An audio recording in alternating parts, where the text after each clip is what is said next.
Hey there, welcome to Unwrapping Wine. I'm one of your hosts, Randall Voss. And I'm Ann Zwink.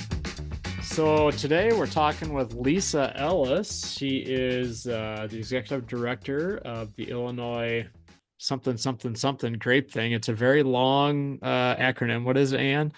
The Illinois Grape Grower and Vintner Alliance. There you go. That's why I got it wrong. So IGGVA. IGGV. I knew there was a V in there somewhere. So she's talking about Rosé, and they have a cool project with Rosé, Ann. Yeah, so you know how some states are. I think we've already talked to Shane. We talked to Shane about Traminette in Indiana. We've talked a little bit about Norton in Missouri. We've talked about Pinot in Oregon. But we haven't gotten that far on all of those varieties. But what Illinois does is they don't focus on a single variety, they focus on a single style. And you're going to hear a lot about why they chose a style instead of a variety. And in addition to Lisa, we will also be chatting with two producers, Peggy from Massbach Ridge and Scott from Kite Hill, and they will be discussing about what it takes to produce this style. And that is the Illinois Rosé Project.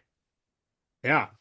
So one thing I think is interesting that Lisa talks about is they did some inadvertent, but did some side-by-side comparisons, blind tastings of Illinois rosé with other rosés from around the world. And I don't know about you, Ann, but I always find those blind tastings to be a bit humbling and two, a bit eye-opening when you compare wines that you don't know what they are. Yeah, absolutely. I can't wait for you guys to hear what she had to say about the blind tasting. It was a riveting story. I was sitting on the edge of my seat.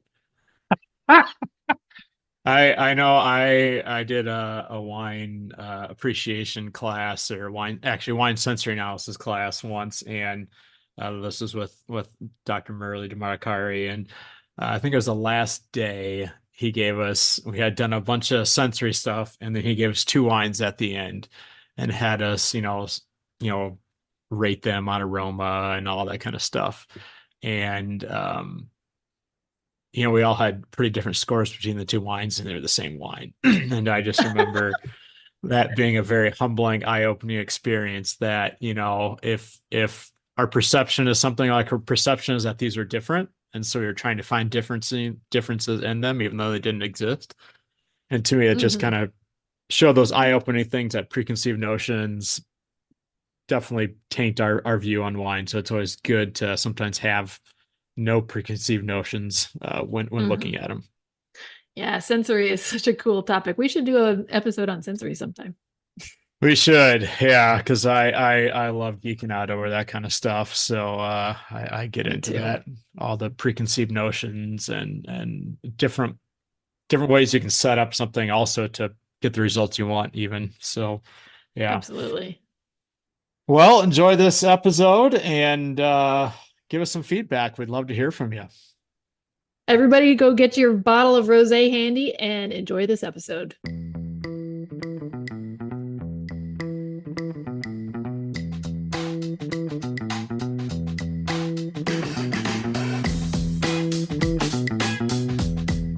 So we're going to start out talking with Lisa Ellis, who's the executive director of the Illinois Grape Growers and Vintners Alliance. Lisa, could you tell us a little bit about some experiences you've had with Illinois rosés? My first blind tasting was with a group of my girlfriends who will self-admit and tell you they're wine snobs, right? But we've totally converted them to Illinois wine. But this was I think it was 2021 maybe, or 2022. It was probably 2021. Anyway, we were getting together and I thought, well, I'm going to go buy a bottle of the most highest selling wine in the world from a rosé perspective is Whispering Angel, right? So I bought a bottle of that, and that's from France. And then I took a couple of bottles of of our signature series wines with me. And then I took this candidate wine and I told them what I was going to do. I said, and they were all bagged up, and I said, now we're going to taste these wines. One of them is the top selling wine in the world for the style of rosé. You know, two of these are Illinois wines that are always, you know, hands down, always part of the Signature Series program. And then one of these wines is a candidate wine. And so I want, you know, you guys to taste them all. And, you know, I want you to tell me what you think. And of course, they all had a favorite. It was overwhelming, their favorite.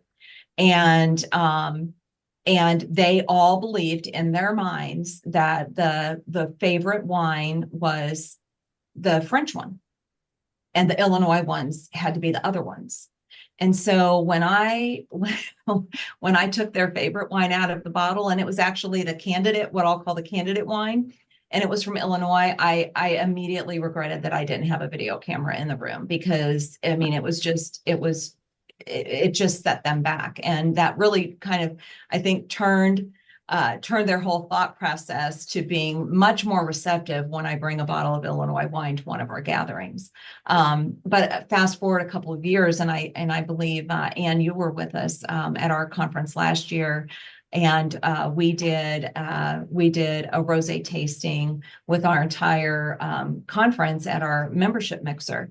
And but how we did that one, we had presenters in from different states. So we actually went and got current vintage. So it was 2023 vintage, freshly bottled rosés. We did the Whispering Angel. We had one from the state of Virginia, one from New York. I can't remember the other state. And then we had one from Illinois, and everyone did the blind tasting. In fact, the leader of the tasting didn't even know what was in the bags. I remember this. I want to interject real quick. And when Lisa says everybody, she means like there were probably 100 of us in the room. More than 100. Yes. Yeah. So 100 people, industry members, some not. So all walks of life. Yep. Yes. Yeah, spouses and vendors, Yeah. and our event team was all participating in this. And again, it was one of those situations. Overwhelmingly, again, there was a favorite, and I think overwhelmingly everybody assumed that favorite was going to be Whispering Angel, and it wasn't. The favorite was actually the wine that we had picked to put in that was Prairie State Winery's Chamberson Rosé, and that was the overwhelming favorite. But yeah, it was really it was another one of those fun moments where, you know, the perception, you know, now Whispering Angel's they make a great wine. Mm-hmm. It's definitely an excellent rosé, but it's not the end all. And you know, so that's two examples I can show you right there of people really enjoying what we have to offer. And you know, if I could do that 100 times a year, that would be great. Yeah. So it's really compelling to hear that, you know, not only it's not just a fluke, you know, that something was chosen. You know, when you have one wine against another wine, there's 50-50 chance, you know, that it could be either one. You know, when you have a small group of people, you know, what does that mean? But I think it's compelling to hear when you have like, you know, 4 different wines from all over the world, and you know, 100 people in the room, more than 100 people in the room, and it's overwhelmingly the favorite. That's really exciting to hear that that's what Illinois is good at. You know, of course, you guys are good at a whole bunch of other wines too, but oh, sure. Of course, it's really exciting to hear. Okay, rosé, Illinois is going to be known for rosé. That's cool. Yeah, and you know, after we started this, I know that there was a strong encouragement for this Signature Series winemakers to enter their wines in rosé competitions, because you know there are a number of them. And I think the first year that was done, it was like, what's going on in Illinois? And so, you know, generating that buzz in the industry, I think has been fun to be a part of as well.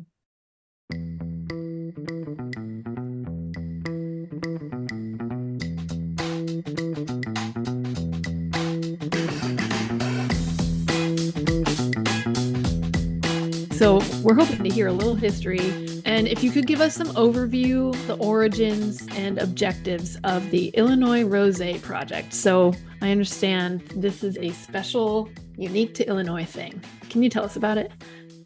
Sure. If you know anything about Illinois, we're a fairly large state, and the weather differences north to south are significant. The winters are much more harsh in northern Illinois. So we don't have a grape that can grow well north to south, east to west, that we can hang our hat on. And so prior to me coming on board with the organization, the association leadership did think we need to find something we can hang our hat on. And what could that be? And so there was some research, investigation, some exploring done. And again, even before Rosé was a thing, really, from a marketing perspective, there was a decision made that a great world-class rosé that fits a specific style could be made from any grape grown in the state, north to south, and that was something that everybody could work on together and try to establish ourselves as excellent rosé makers. I think that process, it likely started, I'm going to guess maybe 2014 or 2015. I know 2016 is a big year because the organization did receive a specialty crop grant to explore the concept of developing a signature style wine, what that means from the grape perspective, what to look for stylistically with the rosés, and use that grant money for research and member education, developing stylistic guides. Our rosés are patterned off of a dry French style rosé. While our bottles may be beautiful and pink, pink does not mean it's sweet. And so that's how it started. And we've just continued to move this forward. We've encouraged our members annually to submit their wines for evaluation. We do taste sensory tests, not a wine competition, but just basically to make sure that the wines are hitting the color notes and the aroma and the taste. The winemakers also do have to provide some basic chemical analysis numbers for us as well. So that's our assurance that we're hitting the stylistic guidelines. So how'd you guys choose rosé? Well, again, it happened before me, and I think Okay. it was just they just decided that rosé was the one style of wine that everybody could make, no matter where you were located in the state. And I believe that if I could reference the Tidal Bay program that's in Nova Scotia, Canada, we had a member that had visited there, and now that program is definitely more robust than what we're doing here, because that is a label. You're using that name on your label itself.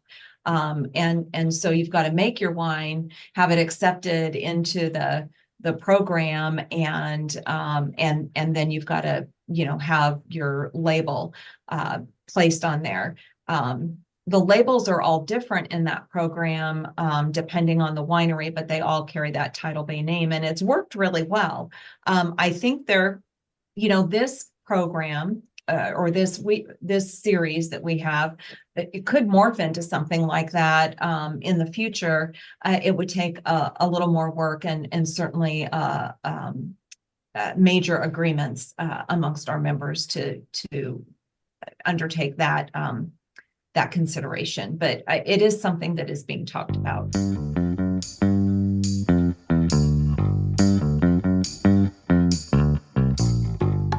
We have on with us Scott Albert from Southern Illinois of Kite Hill Vineyard, and he also has his own label called the Holotype Wine Company. We're hoping to discuss your involvement with the Illinois Rosé project.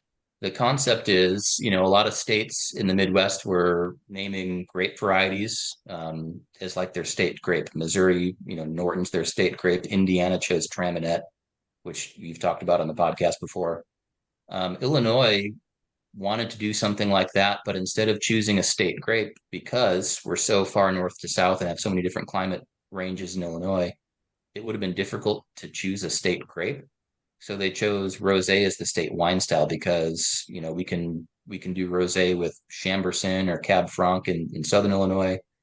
And then, up through Central and Northern Illinois, they can use some more cold hardy hybrids like Frontenac Gris or Marquette or Petite Pearl. And others, and we can all achieve good quality dry rosé with, the varieties that we use in general. So that was kind of the idea behind it, and also just to try to, get consumer awareness to Illinois wine. At the time, rosé was kind of this thing that was taking off, and nobody was sure how long it would last. I don't know that anybody would have guessed that, rosé today in 2024 is still quite popular. I'm glad that it is. So there was a little bit of uncertainty there, but it's something that's worked out. So that's the concept behind it, is to have a wine that's certified grown in Illinois, that's a dry rosé, and Illinois winemakers have had a lot of fun with it. I certainly have. Mm-hmm. Okay, so what wines do you typically submit to this project? Yeah, so we have from Kite Hill Vineyards, Flyway Rosé. This is typically our main entry. We have another one that I call Shambo Rosé that has a little bit of residual sugar to it that we've entered as well. But Flyway Rosé is our main one. That's our dry rosé that we have year round. It's really my favorite wine to make every year. I have a lot of fun with it. Mm-hmm. Did you say both of those bottles are Chambourcin based? They are, yes. They are. Okay. Yeah. That's awesome. So you've been submitting since the beginning of the project. Yeah, I'm pretty sure I've had wine in that every single year it's happened. I'm quite sure. It's something fun. It's a little bit of a competition too. Here we have about a dozen winemakers in our immediate area here in Southern Illinois that we all just it's a little bit like a local competition too. It's like we're all trying to make our best rosés and one up each other. So it's been a lot of fun that way. Well, and I'm sure it's friendly competition with a little bit of it's a boost towards all of you to find an improved product over time, right? Yeah, and we're all trying to help. I want, and so does everybody else. We all want each other's rosés to be the best they can be. So it's friendly competition. We're trying to lift each other up and be the best, as a region as we can be. It's not necessarily about, me or somebody else individually. Mm-hmm. What other rosé styles or varieties are people using from the Shawnee Hills area? Cab Franc is one that's been made into some rosé. People have tried Norton rosé. That's kind of hit or miss from what I've tried. Norton's a little bit goofy for rosé. Crow Noir, Noiret are two varieties that have been used here. That's kind of the bulk of our red varieties right there. Okay. In Southern Illinois. I was just going to say, I do notice that it seems like most of the rosés coming out of the Shawnee Hills the majority are from a Chambourcin. Yeah, definitely. Yeah. What were you going to say, Randall? I'm just thinking of Noiret. It's so peppery. How that would go as a rosé. I'd be interested to try that. But yeah, in my experience, the pepperiness doesn't really come across in the rosé, and I don't know if it's harvest timing or just not, fermenting on the skins or what. But it makes I'm pretty fond of Noiret rosé. I've made a few vintages of that. So, have you noticed any difference in consumer perception for the 10 years that you've been entering wines, the 12 years that you've been entering?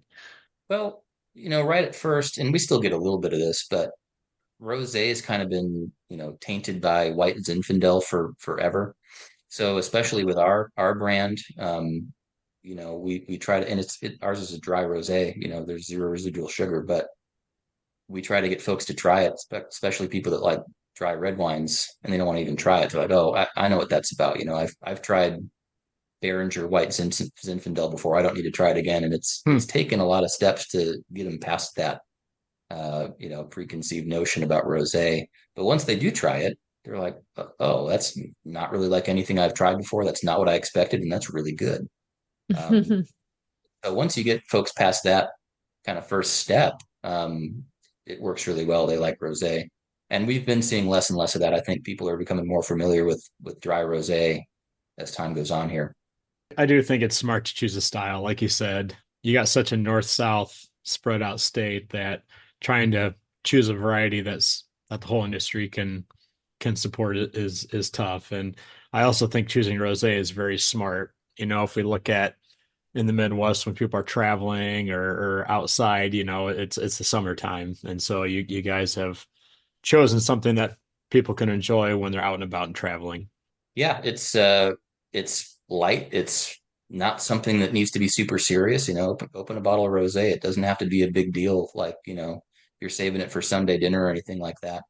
That being said, too, it's a style that is just super food friendly. So just about anything that you could open a bottle of rosé with, it's going to go along with pretty well. You could have it with salads and chicken and popcorn and steak and anything in between. It's really, really nice with seafood. In fact, I have right on our bottle, it goes great with wild caught Alaskan salmon.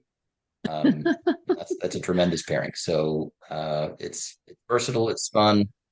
Would you happen to have any experience with wild caught Alaskan salmon?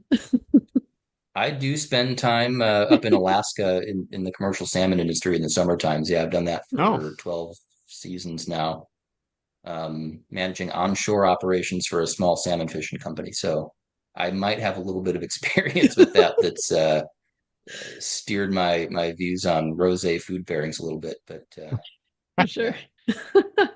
Do you take a case of rosé up with you when you go, and then bring a case of salmon down back when you come back? Well, we ship back, shipping containers full of salmon. There's a lot of Okay. it, but I take a case of wine up with me every summer. It's not necessarily all rosé, but there's certainly rosé in the case. Okay. That's amazing. I love that. Talk about a perfect food pairing.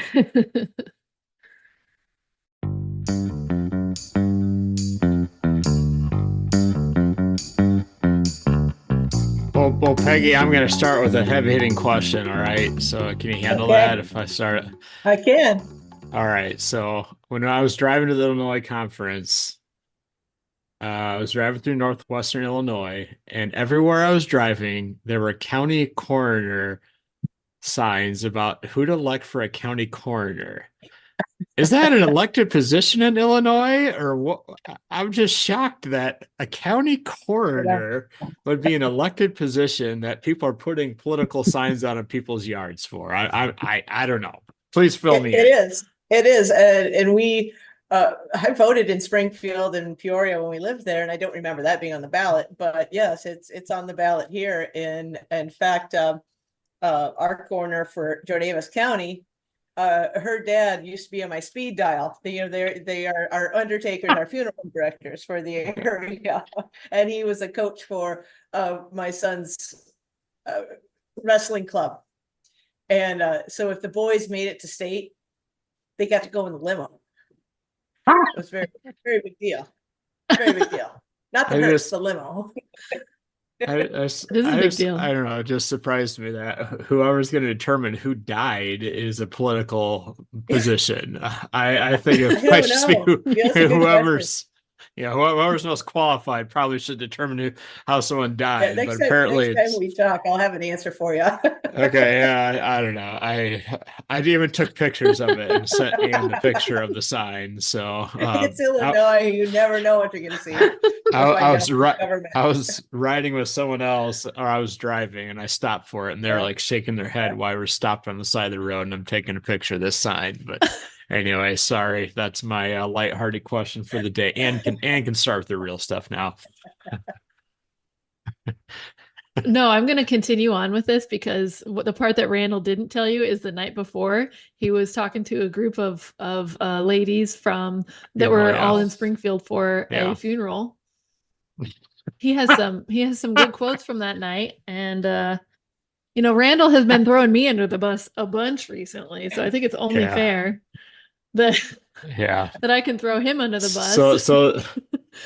So one of the so it One of started these out with ladies. Go one of ahead, these Randall. Now you're going to ladies tell this started story. talking to us. She was asking why we're all here. We explained it's a grape and wine conference, and it's a fun group of people, right? And so then she started to say, "Well, I used to work in the cremation industry, and they're here for a funeral." She worked in the cremation industry, and she said those conferences are very fun, just like the grape and wine conference. So they asked me to sit down and we chatted a little bit. And they're asking me how old I was. I'm like, okay, well, I'm 45. Yeah. Like, so they're asking me about my family. I'm like, okay, yeah. So then I went around the room. I was, how old are you guys? And I know it's not polite to ask, women how old they are is the stereotype. I'm like, well, if they're asking me these questions, they go around the room. The gal next to me says, well, guess my age. I'm like, oh, crap. I got to guess someone's age. So I said 35 and she was 24. It did not go over well. Oh no.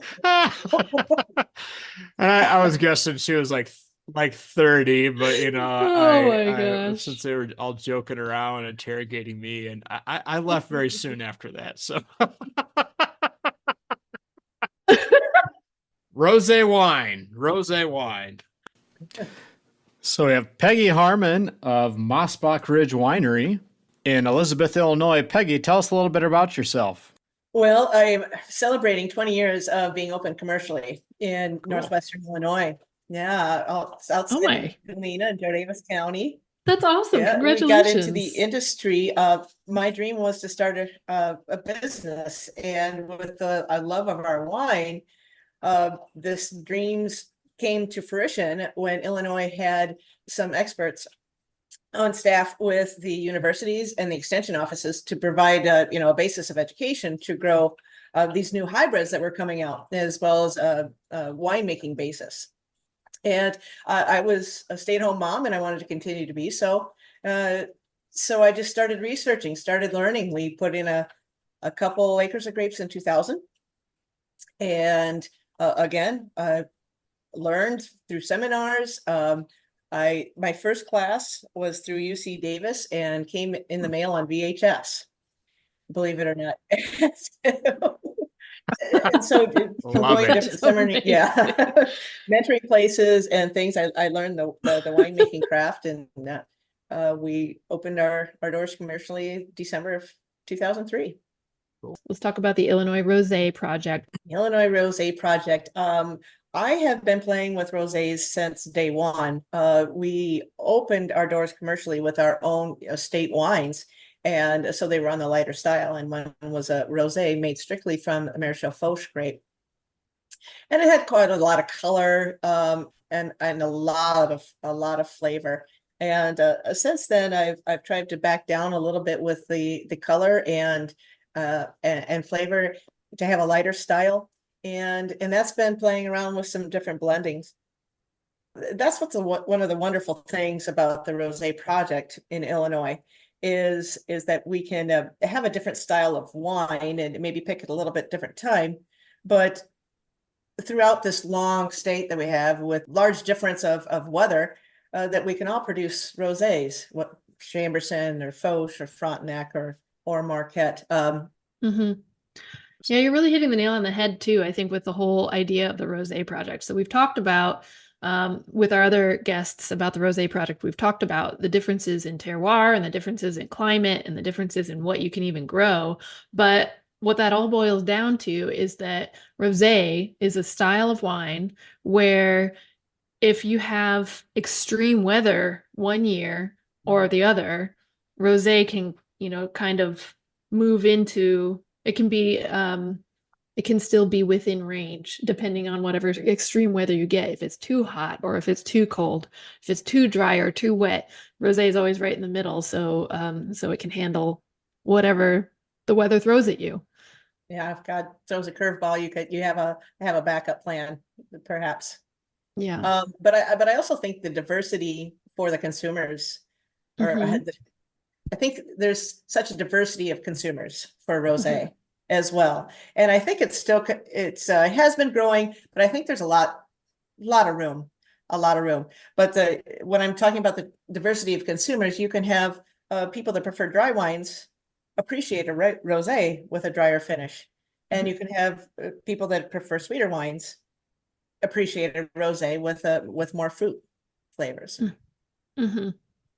I try to blend and make the best product for myself, for my consumers.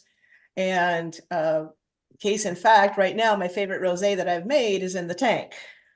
So, Okay. and maybe that's, kind of like that old song, love the wine you're with, or love the one you're with, love the wine you're with. Cover band. We're doing a Yep. cover band. So I'm excited to get that bottled here the next month or so and submit to the Illinois Signature Rosé Project. All right, Peggy. So I was hoping that we could ask you, Lisa Ellis, the director of the IGGVA, mentioned that you know a little bit about a newsletter, and maybe you could elaborate a little bit more on it for us. It's called the Wine Fan Newsletter. Can you tell us Yes, about that? we love our Illinois wine fans. Yes. Okay. As part of the reason we have our Illinois Signature Rosé program is to reach people and say, check out these great wines in your backyard. IllinoisWine.com has a place where you can go and sign up for the wine newsletter. And I think there's sometimes even coupons for different wine events or wine festivals, or to be, in on it, right away. There's also a tab to look into the Illinois Signature Rosé Project, and it lists the wineries throughout the state that are selected and meet a certain criteria each and every year for their wines to be submitted, or that they're accepted by the program. We also have a fun little app on the website to find a winery near me. And I've used it quite a bit too when I've been traveling around. It really pinpoints and tells what each winery specializes in, or what they have for services, and it's very interactive, and it's been very helpful for promoting Illinois wine. That's awesome. Okay, so if we were to use the app, or maybe you could just tell us, how would we visit your winery, and when and how and where? Where do we go? What do we do? Well, our winery is located outside of Galena, between two towns of Stockton and Elizabeth, Illinois. Our address is Elizabeth, Illinois, so I should say that. And that's where our vineyard is, and winery, and you can sit out and sample some wines, drink a glass of wine out in amongst the vines. But we also have a tasting room in downtown Galena, right beside our neighboring winery here in the county, Galena Cellars. And so you can visit both wineries in one stop almost. And we're Galena, for those that might not be familiar with Galena, Illinois, it's an hour outside of Dubuque, a little more than an hour from Madison, and 3 hours from Chicago, depending what part of Chicago that you live in. And so it's a day trip, a overnight trip, a weekend trip for a lot of people in those areas. We see a lot of people from the Twin Cities as well as Milwaukee too. So it's a lot of fun to talk to so many different people. And Galena's a beautiful town. I've been there myself. I mean, It is. it looks historical, right? So Yeah. it's not like the rest of the surrounding flat farmland. What makes Galena so cool? Well, we did talk about that as far as, Illinois is known for farmland, right? And flat land, but Joe County got the special treatment, I guess, by God's country here in Paradise. And so we're up on the hill, and we just have some gorgeous views. And Galena is very, very hilly, and they have a lot of historic architecture, as well as being the home of Grant, and has some Civil War and mining history to it as well. Okay. So all of the buildings, when I go down, and first of all, Galena has a really long, beautiful main street that has been, you've put a lot of effort into making it fun to walk down. There's great shops all the way up and down, great restaurants, great activities to visit. And then all of the buildings are redone, right? I mean, they're all beautiful. Yes. Yeah. Yeah. They make it a priority that all the architecture and the look, that brick look is maintained, and it's pretty. Yeah. That's cool. Okay. So are you open every day of the week? You can find Massbach Ridge Winery. We are open every day of the week, 362 days a year, but we're Okay. around out in the winery, so we stay open. Yeah. Like I said, Very we live cool. in God's country. I don't get out and about traveling too much. So while we were talking, I looked up county coroner elections in America. Oh my and, gosh. he can't see, but I can't see it. apparently Illinois, Indiana, Ohio, Missouri, Arkansas, and there's a few other states all have elected coroners based on I wonder if it's an parties. archaic law because there's become a science to it. I guess maybe with more technology, is the person really dead, or maybe, or I don't know. I was just apparently it's like remember they used to farther. have glass. They used to have glass on the coffins, so in front of the face, so if they saw some breath, there was, Oh or my there's some goodness. fog. I can't say I've experienced that, but I'll take your word for No, it, Peggy. So I yeah. remember history, goofy history facts. Do you have a song lyric that you can correlate that to or not? No. No, I don't. They didn't drink enough Illinois Rosé. That's what's happened. There you go. Yeah. There you go. Sounds like Van Morrison should tackle that.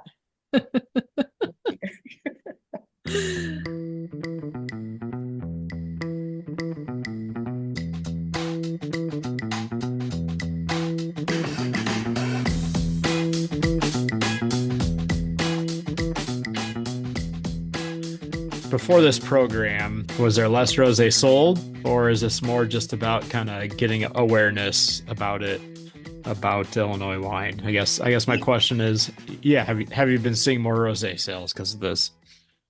Well, that's a hard question to answer. And I mean, I want to say yes, right? But also we're not asking the wineries to provide that information. We're not distributing the wine. We're not selling it directly. So, anything that I would say in that regard would be anecdotal. And I don't know, we also don't require the wineries to market that their wine is part of a series. To me, if I was a winemaker, just like when I would win an award at a wine competition or a gold medal, I would make some noise about it. Again, one thing that I think that I do take great pride in as a result of this series is we are giving our members that have their wines in this series, we are giving them something to talk about with their customers, with their wine clubs, and use it as a recruitment tool. Oh, gosh, if they make this wine that's so great, maybe I need to go try them.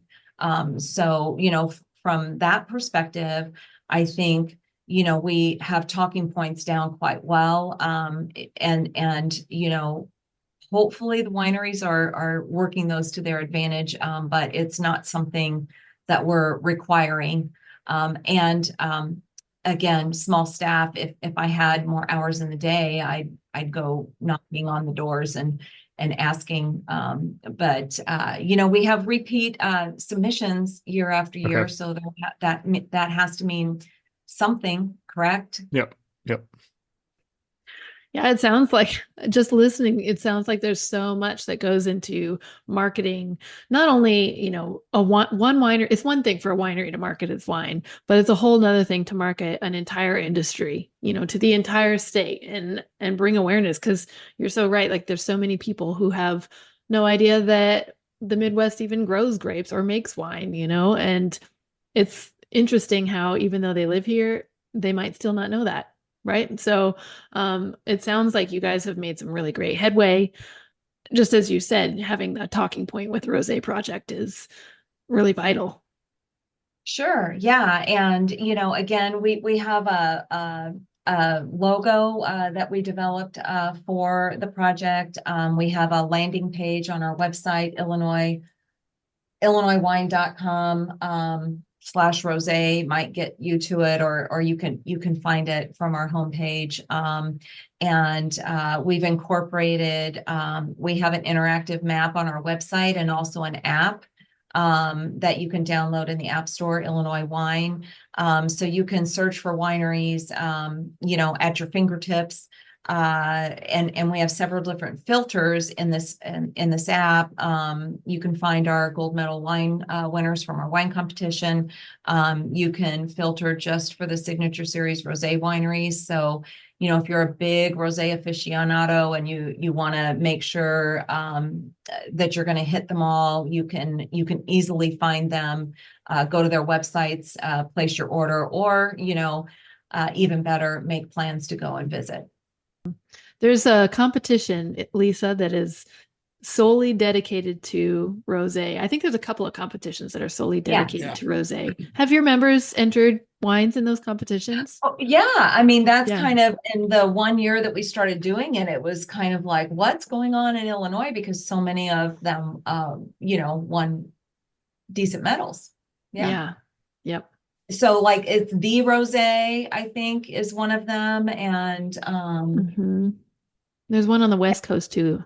right now we do get, why can't it be a Concord based, or why can't it be sweet? And that is one thing, our leadership has remained firm on, and trust me, we have a variety of the Yeah. sweet rosés, and this is nothing against No, I don't think you have to feel bad for choosing a style, right? You're not saying that sweet rosés aren't as good. You guys have just chosen to have some consistency. So when you have signature rosé Illinois, people know what to expect. And there's absolutely nothing wrong with that. And that makes complete sense that you want some consistency between there. And you're not saying that don't drink Illinois red wines or white wines. You're just saying, hey, here is a set of wines have gone through a panel that are similar style to try out. So I don't think you have to, you're not saying anything negative about sweet ones or Concord or anything.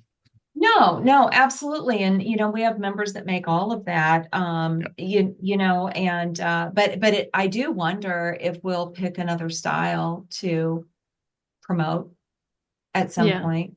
I would be curious what that would be. In full disclosure, we have a relationship with Anne. Anne has been our wine competition enologist since 2021. And so she and I work pretty closely together to run our Illinois State Fair wine competition. Anne and I were just strategizing for the wine competition last night. So looking forward to that this year. We usually have some pretty great judges too. Yeah. One of them, I think his name is Randall, maybe. Hey, I was a last minute call in, so I'm the JV team. I'm like, you got baseball, you got the major league, and then you got the minor leagues. I was a call in from the minor league. That's how I got called in. So we appreciated your flexibility and willingness at the last minute to help us out in a pinch. No worries.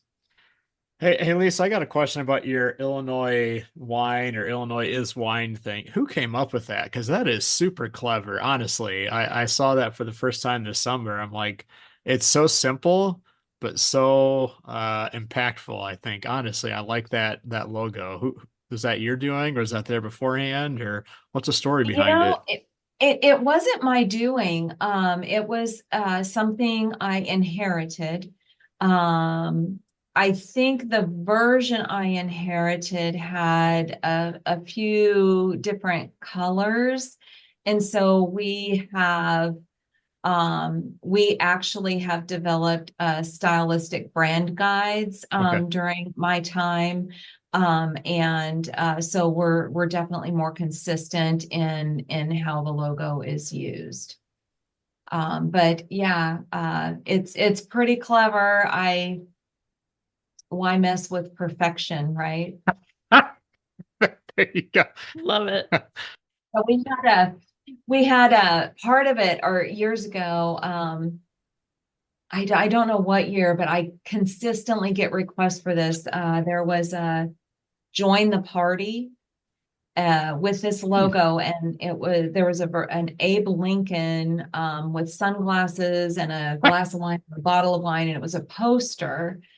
And still get requests for that, and I have no idea where the original art is. So anyway, but it is something every once in a while when I have a minute and I think about one more thing to do, I think, well, maybe we should redo that. I don't know. You guys are pretty serious about your Abraham Lincoln over there. It's like almost maybe like sacrilege to mess with Abraham Lincoln like that, but yeah, maybe it'd be popular. Well, obviously it is. If there's just random people. Hey, I saw this like 10 years. I'd really like to have one. Can I buy? And I don't even have one in the office. So. Sounds like fun. I'm sure he would be all in support of the Illinois wine industry. I like to think so. No, I'm good. I'd like to thank you both for the invite. This has been fun. Yeah, thank you so much for joining us, Lisa. We're thrilled to have you on, and thank you so much for giving us a great introduction to the project and to what Illinois is known for in the wine world. Oh, you're welcome. Thank you. Thanks for listening. Check out the Unwrapping Wine podcast on Facebook and Instagram for information about the show and upcoming episodes. We're also on unwrappingwine.com.